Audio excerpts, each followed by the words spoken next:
Tiba-tiba suara gemuruh terdengar, dan lubang itu mulai mengeluarkan asap hitam yang pekat. Dari dalam asap itu, sosok-sosok hitam mulai muncul, mengelilingi kami dengan mata merah yang menyala. Pamanku terus membaca mantra. Suaranya semakin keras, seolah berusaha melawan kekuatan jahat itu. Pagi itu, langit Solo masih gelap. Awan hitam menggantung rendah, seolah mencium atap-atap rumah yang berjejer rapi di sepanjang jalan. Aku bangun lebih awal karena ada urusan di pabrik roti milik pamanku. Pabrik itu terletak di pinggiran kota, di daerah yang sepi, jauh dari keramaian. Sebenarnya, aku enggan pergi ke sana.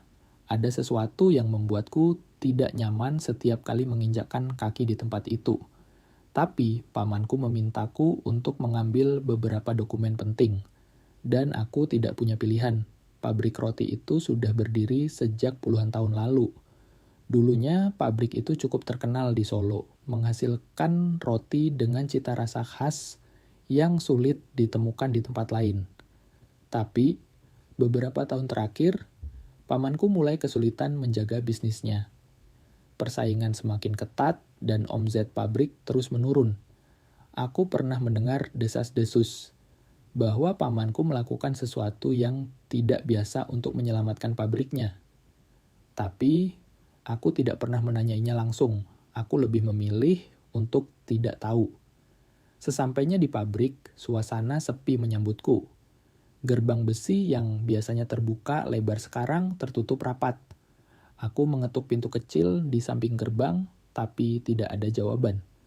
Akhirnya, aku memutuskan untuk masuk melalui pintu belakang.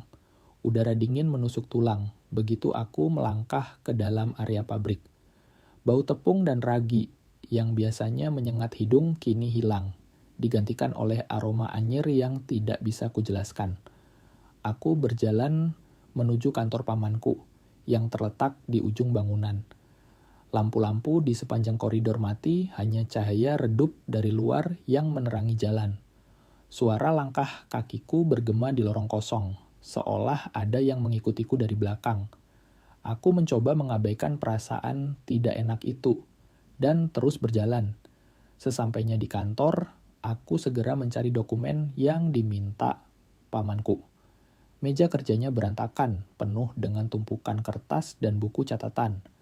Saat aku membuka laci meja, mataku tertarik pada sebuah buku tua yang tergeletak di sudut. Buku itu terlihat usang, dengan sampul kulit yang sudah lapuk. Tanpa pikir panjang, aku membukanya. Isinya membuatku merinding. Buku itu penuh dengan catatan tentang ritual-ritual aneh, simbol-simbol yang tidak aku kenal, dan nama-nama yang asing di telingaku. Ada satu halaman yang membuatku terpaku. Di sana tertulis dengan jelas tentang sebuah pesugihan yang dilakukan untuk menyelamatkan bisnis. Pamanku telah membuat perjanjian dengan sesuatu yang bukan manusia. Aku tidak bisa mempercayainya, tapi semakin aku membaca, semakin jelas bahwa semua ini nyata. Tiba-tiba, suara gemerisik dari belakang membuatku menoleh. Aku berharap itu hanya angin atau hewan yang tersesat. Tapi yang kulihat membuat darahku membeku. Bayangan hitam tinggi menjulang berdiri di pintu. Matanya bersinar merah seperti bara api. Aku tidak bisa bergerak, tubuhku seperti terkunci. Bayangan itu perlahan mendekat dan aku bisa merasakan hawa dingin yang menyengat. Kamu tidak seharusnya melihat itu, suara serak terdengar dari bayangan itu. Aku tidak tahu dari mana suara itu berasal, tapi aku yakin itu bukan suara manusia. Aku mencoba berteriak, tapi suaraku hilang. Bayangan itu semakin dekat, dan aku bisa melihat wajahnya dengan jelas. Wajah itu seperti campuran antara manusia dan binatang, dengan gigi tajam yang mencuat dari mulutnya. Aku menutup mata, berharap semua ini hanya mimpi buruk. Tapi ketika aku membuka mata lagi, bayangan itu masih ada. Aku merasakan tangan dingin menyentuh bahuku, dan segalanya menjadi gelap. Ketika aku sadar, aku sudah berada di luar pabrik. Matahari sudah terbit dan udara pagi yang segar menyapu wajahku. Aku tidak ingat bagaimana aku bisa keluar dari sana. Yang aku ingat hanyalah wajah mengerikan itu dan perasaan takut yang masih membekas di hati. Aku segera pulang, tidak peduli dengan dokumen yang diminta pamanku. Sejak hari itu, aku tidak pernah kembali ke pabrik roti itu. Pamanku tidak pernah menanyakan dokumen itu lagi, dan pabriknya akhirnya bangkrut beberapa bulan kemudian. Aku tidak tahu apa yang terjadi padanya, tapi aku yakin itu ada hubungannya dengan apa yang kulihat di buku itu. Sampai sekarang, aku masih sering bermimpi tentang bayangan hitam itu. Dan setiap kali melewati pabrik roti yang sudah terbengkalai itu, aku bisa merasakan mata-mata tak terlihat mengawasiku dari dalam. Aku tahu sesuatu yang jahat masih bersemayam di sana menunggu korban berikutnya. Beberapa minggu setelah kejadian itu, aku mulai mengalami hal-hal aneh yang tidak bisa kujelaskan. Setiap malam, aku terbangun dari tidur karena suara-suara berbisik di telingaku. Bisikan itu tidak jelas, seperti desiran angin yang membawa kata-kata asing. Aku mencoba mengabaikannya, berpikir itu hanya imajinasiku yang bermain karena trauma. Tapi, semakin lama bisikan itu semakin keras, semakin jelas. Aku bisa mendengar namaku disebut-sebut, diikuti dengan tawa cekikikan yang membuat bulu kuduku merinding. Suatu malam, aku tidak tahan lagi. Aku bangun dari tempat tidur, tubuhku basah oleh keringat dingin.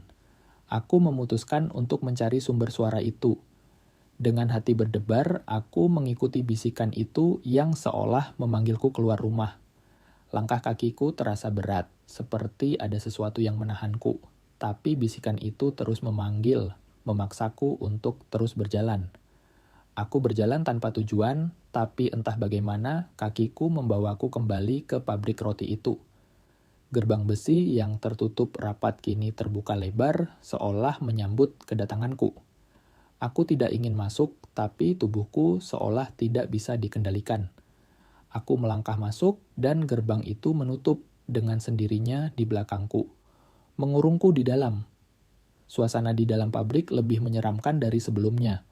Udara terasa lebih dingin, dan bau anyir yang kurasakan sebelumnya kini lebih menyengat. Aku mencoba untuk tetap tenang, tapi jantungku berdegup kencang, seolah ingin keluar dari dadaku. Bisikan itu semakin keras memandu langkahku menuju ruang produksi. Di ruang produksi, lampu-lampu neon yang sudah rusak berkedip-kedip menciptakan bayangan-bayangan aneh di dinding. Aku bisa melihat jejak-jejak kaki berdarah di lantai, mengarah ke sebuah pintu kecil di sudut ruangan. Aku tahu aku tidak seharusnya mendekati pintu itu, tapi bisikan itu memaksaku untuk melakukannya. Dengan tangan gemetar, aku membuka pintu itu. Di dalam, ada ruangan gelap yang penuh dengan lilin-lilin yang sudah hampir habis. Di tengah ruangan, ada sebuah altar dengan patung-patung aneh yang terbuat dari tulang. Di depan altar, ada sosok hitam yang sedang berlutut. Sosok itu menoleh ke arahku, dan aku melihat wajah yang sama yang pernah kulihat sebelumnya. Wajah itu tersenyum, tapi senyumannya penuh dengan kebencian dan keserakahan. "Kamu kembali," suara serak itu terdengar lagi. "Kamu tidak bisa melarikan diri." Aku mencoba untuk lari, tapi kakiku seperti tertanam di lantai. Sosok itu berdiri dan mendekatiku, tangannya yang panjang dan kurus meraih ke arahku. Aku bisa merasakan hawa dingin yang menyengat dan napasku seperti tertahan. "Kamu adalah bagian dari ini sekarang," bisiknya. "Kamu tidak bisa melarikan diri." Tiba-tiba aku mendengar suara teriakan dari belakangku. Aku menoleh dan melihat pamanku berdiri di pintu. Wajahnya pucat dan penuh ketakutan. "Lari!" teriaknya. "Lari sekarang!" Tapi sudah terlambat. Sosok hitam itu menangkapku, dan aku merasakan sakit yang luar biasa di seluruh tubuhku. Segalanya menjadi gelap, dan aku tidak ingat apa-apa lagi. Ketika aku sadar, aku berada di rumah sakit. Pamanku duduk di samping tempat tidurku, wajahnya penuh dengan kelegaan. Aku mencoba untuk berbicara, tapi suaraku serak dan hampir tidak terdengar. Kamu selamat, katanya, tapi kita harus pergi dari sini. Kita tidak bisa melawan mereka. Aku tidak mengerti apa yang dia maksud, tapi aku tidak punya kekuatan untuk bertanya. Aku hanya bisa mengangguk dan pamanku segera pergi untuk mengurus segala sesuatu. Sejak kejadian itu, aku dan pamanku pindah ke kota lain, jauh dari Solo. Tapi bisikan itu tidak pernah benar-benar pergi. Aku masih bisa mendengarnya, terutama di malam-malam yang sunyi. Aku tahu mereka masih menungguku, dan suatu hari nanti aku harus kembali ke pabrik roti itu untuk menyelesaikan apa yang sudah dimulai. Setelah pindah ke kota baru, aku berharap semua mimpi buruk itu akan berakhir. Aku mencoba menjalani hidup normal, mencari pekerjaan baru, dan berusaha melupakan segala hal yang terjadi di Solo. Tapi, semakin aku berusaha melupakan, semakin jelas kurasakan bahwa sesuatu mengikutiku. Sesuatu yang tidak bisa kulihat, tapi selalu ada di sekitarku. Suatu malam, aku terbangun karena suara ketukan di jendela kamarku. Aku mencoba mengabaikannya, berpikir itu hanya angin atau binatang. Tapi, ketukan itu semakin keras, semakin teratur, seolah ada yang mencoba menarik perhatianku. Aku bangun dari tempat tidur dan mendekati jendela. Ketika aku membuka tirai, aku melihat sosok hitam yang sama, berdiri di luar, menatapku dengan mata merah yang menyala. Aku menjerit dan segera menutup tirai, berharap itu hanya halusinasiku. Tapi ketika aku membuka tirai lagi, sosok itu masih ada, tersenyum lebar dengan gigi-gigi tajamnya. Aku tidak tahu harus berbuat apa, jadi aku segera menelepon pamanku. "Paman, mereka menemukanku," kataku dengan suara gemetar. Pamanku terdiam sejenak sebelum akhirnya berkata, "Aku akan datang, jangan biarkan mereka masuk." Aku tidak bisa tidur setelah itu. Aku duduk di sudut kamar, memegang erat ponselku, menunggu pamanku datang. Suara-suara bisikan itu kembali lebih keras dari sebelumnya. Aku mencoba menutup telinga, tapi bisikan itu seolah datang dari dalam kepalaku. Ketika pamanku tiba, wajahnya terlihat lebih tua dari yang kuingat. Dia membawa sebuah tas besar yang berisi benda-benda aneh. Lilin, dupa, dan beberapa buku tua yang terlihat mirip dengan yang pernah kulihat di pabrik roti. "Kita tidak bisa terus lari," katanya. "Kita harus menghadapi mereka." Aku tidak mengerti apa yang dia maksud, tapi aku percaya padanya. Pamanku mulai menyiapkan ritual di ruang tamu, menyalakan lilin dan dupa dan membaca mantra-mantra dari buku tua itu. Aku duduk di tengah lingkaran yang dia buat, merasa semakin cemas dengan setiap kata yang dia ucapkan. Tiba-tiba lampu di ruangan itu mulai berkedip dan suara angin kencang terdengar meskipun semua jendela tertutup rapat. Aku bisa merasakan kehadiran mereka semakin dekat, semakin kuat. Pamanku terus membaca mantra, suaranya semakin keras seolah berusaha melawan sesuatu yang tak terlihat. Lalu, sosok hitam itu muncul lagi, kali ini lebih besar dan lebih menyeramkan dari sebelumnya. Dia tertawa, suaranya menggema di seluruh ruangan. "Kamu pikir kamu bisa melarikan diri?" tanyanya, suaranya penuh dengan ejekan. Pamanku tidak menyerah. Dia terus membaca mantra, dan aku bisa melihat sosok itu mulai goyah, seperti terpengaruh oleh kata-katanya. Tapi tiba-tiba, pamanku terjatuh. Darah mengalir dari hidungnya. Aku panik, tapi dia berteriak padaku untuk tetap di tempat. "Jangan berhenti," teriaknya. "Baca ini." Dia melemparkan buku itu padaku dan aku segera membacanya dengan suara keras. Kata-kata asing itu keluar dari mulutku, seolah ada kekuatan lain yang mengendalikanku. Sosok hitam itu mulai menjerit, tubuhnya seperti terbakar oleh kata-kataku. Tapi tiba-tiba aku merasakan sakit yang luar biasa di dadaku. Aku melihat ke bawah dan melihat tangan hitam menembus dadaku, mencengkeram jantungku. Aku tidak bisa bernapas, tidak bisa berteriak.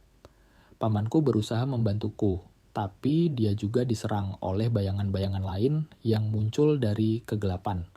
Segalanya menjadi gelap lagi, dan aku tidak ingat apa-apa setelah itu. Ketika aku sadar, Aku berada di rumah sakit lagi. Pamanku duduk di samping tempat tidurku, wajahnya penuh dengan luka dan memar. Dia tersenyum lemah padaku. "Kita berhasil," katanya. "Tapi kita harus tetap waspada. Mereka tidak akan pernah benar-benar pergi." Aku tidak tahu apa yang terjadi setelah itu, tapi aku tahu satu hal. Ini belum berakhir. Aku bisa masih merasakan kehadiran mereka mengawasiku dari kegelapan. Aku tahu suatu hari nanti aku harus kembali ke Solo, ke pabrik roti itu, dan menyelesaikan semua ini sekali dan untuk selamanya. Tapi untuk sekarang, aku hanya bisa berusaha hidup, berharap suatu hari nanti semua ini akan berakhir.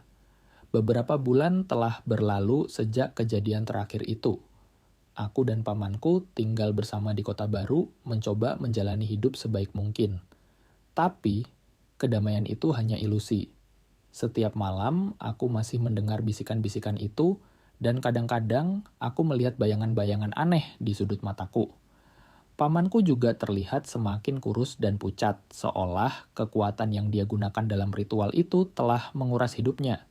Suatu malam, pamanku memanggilku ke ruang tamu.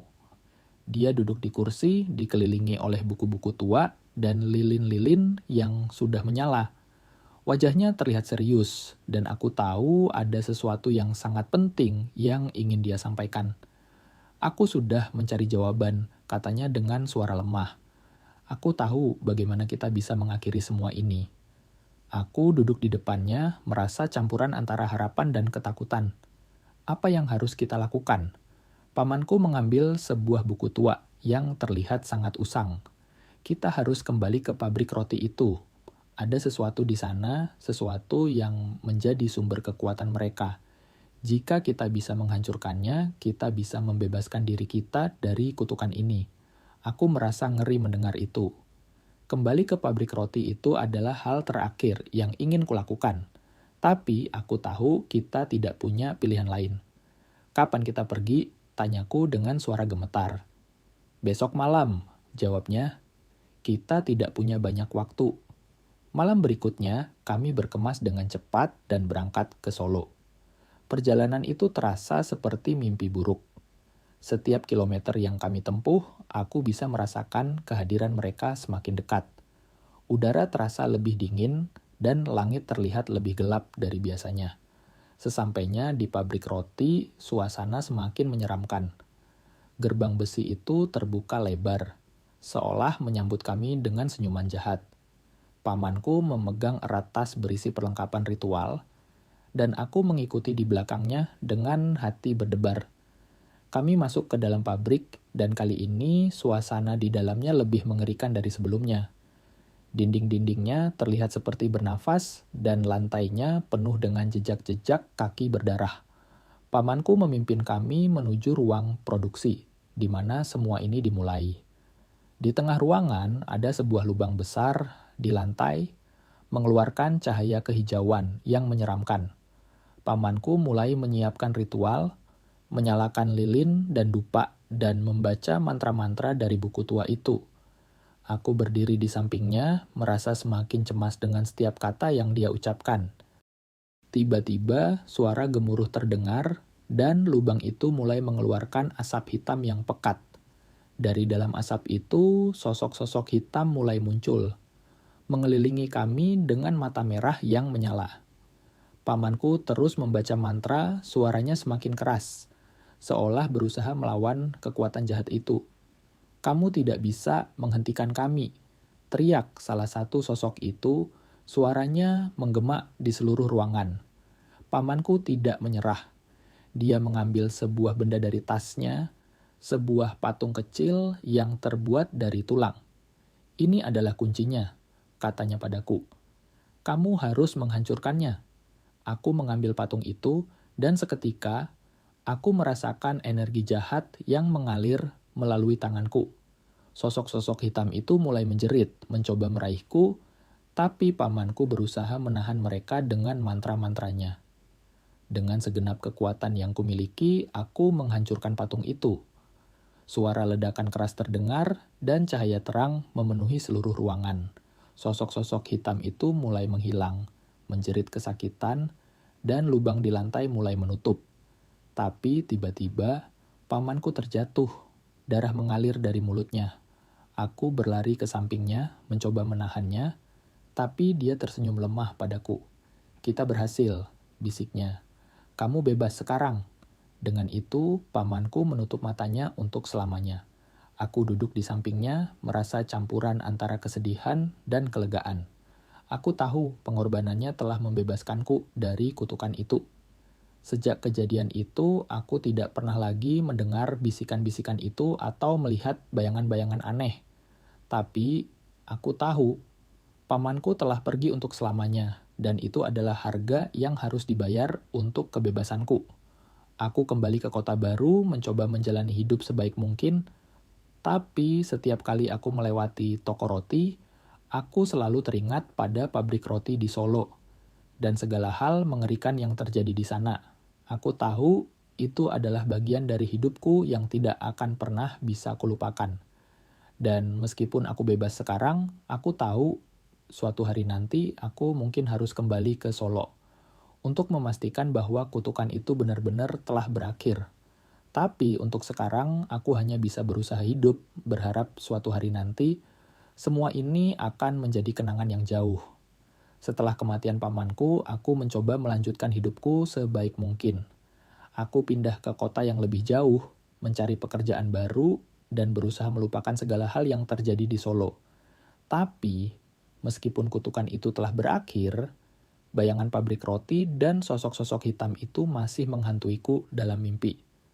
Aku tahu, meskipun secara fisik aku bebas, secara mental aku masih terikat oleh kenangan itu. Beberapa tahun berlalu, dan hidupku mulai menemukan ritmenya yang baru. Aku bertemu dengan orang-orang baik, membangun hubungan yang sehat, dan perlahan-lahan luka-luka itu mulai sembuh. Tapi suatu hari, aku menerima surat misterius. Surat itu tidak memiliki nama pengirim, hanya alamat pabrik roti di Solo yang tercantum di sudut amplop. Dengan hati berdebar, aku membuka surat itu. Isinya singkat, tapi membuat darahku membeku. "Kamu pikir ini sudah berakhir? Kembalilah, kita belum selesai." Aku tidak tahu harus berbuat apa. Aku sudah mencoba melupakan semua itu. Tapi surat itu seolah menarikku kembali ke dalam pusaran kegelapan yang pernah kualami. Aku tahu, jika aku tidak menghadapinya sekarang, ini akan terus menghantuiku selamanya. Dengan tekad bulat, aku memutuskan untuk kembali ke Solo. Aku tahu ini berisiko, tapi aku tidak punya pilihan lain. Aku harus memastikan bahwa semua ini benar-benar berakhir. Sesampainya di Solo, suasana kota terasa berbeda. Udara terasa lebih berat dan langit terlihat lebih gelap dari yang kuingat. Aku menuju pabrik roti itu dan seperti yang kuduga, gerbang besi itu terbuka lebar, seolah menungguku. Aku masuk ke dalam pabrik dan kali ini, suasana di dalamnya lebih menyeramkan dari sebelumnya. Dinding-dindingnya terlihat seperti bernafas dan lantainya penuh dengan jejak-jejak kaki berdarah. Aku menuju ruang produksi, di mana semua ini dimulai. Di tengah ruangan, ada sebuah lubang besar di lantai, mengeluarkan cahaya kehijauan yang menyeramkan. Dari dalam lubang itu, sosok-sosok hitam mulai muncul, mengelilingi aku dengan mata merah yang menyala. "Kamu kembali," suara serak itu terdengar lagi. "Kami tahu kamu akan kembali." Aku mencoba tetap tenang, meskipun hatiku berdebar kencang.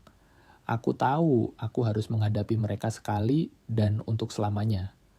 Aku mengambil benda yang kubawa dari rumah, sebuah patung kecil yang terbuat dari tulang, mirip dengan yang pernah kuhancurkan dulu.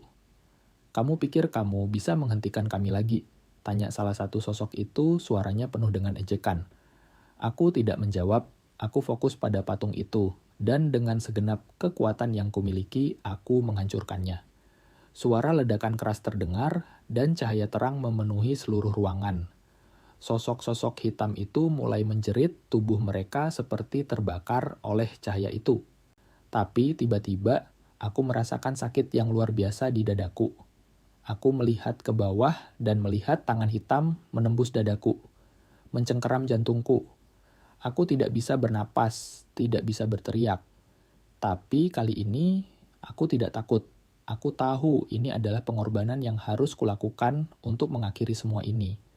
Dengan sisa kekuatan yang kumiliki, aku menghancurkan patung itu sepenuhnya, dan cahaya terang itu memenuhi seluruh ruangan.